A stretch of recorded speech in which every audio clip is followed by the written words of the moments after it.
This message is meant to empower and inform you so you can make the right choice for you. At an undisclosed location, don't ask. This is a public safety alert.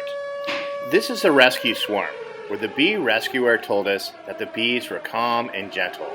There was no need to requeen. Calm and gentle. Lori and I parked 100 feet away and immediately had to put on our bee gear. The bees were on us as soon as we opened the truck doors.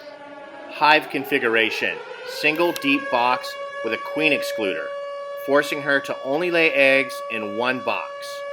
2 medium boxes on top of the queen excluder. How are you supposed to keep bees like this in your backyard? I mean, look at Jameson's face. They're all over him right now. They're all over my veil. So if this is your neighbor's wall right here behind us, and they're in the backyard playing, there's an issue. There's an issue beyond what you could possibly imagine. So this is why we don't keep hot bees in the backyard.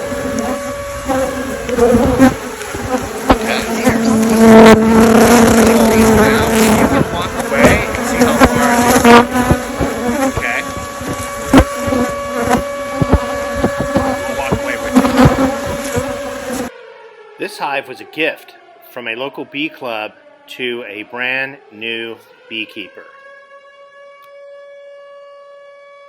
Within weeks, the colony grew, and while the new beekeeper was out gardening, she got stung 19 times in the face. We ended up taking this hive out of the new beekeeper's yard at her request and relocating it in a research yard. We then convinced her to give beekeeping a second chance with a nice managed colony. I am happy to report, a year later, she has 4 hives in her backyard and she loves beekeeping. Notice how these bees go directly for the face. Eyes, nose, mouth.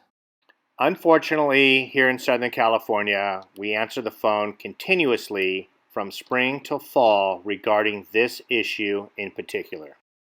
There is nothing more than we want than for you guys to have fantastic beekeeping experiences, and your neighbors as well.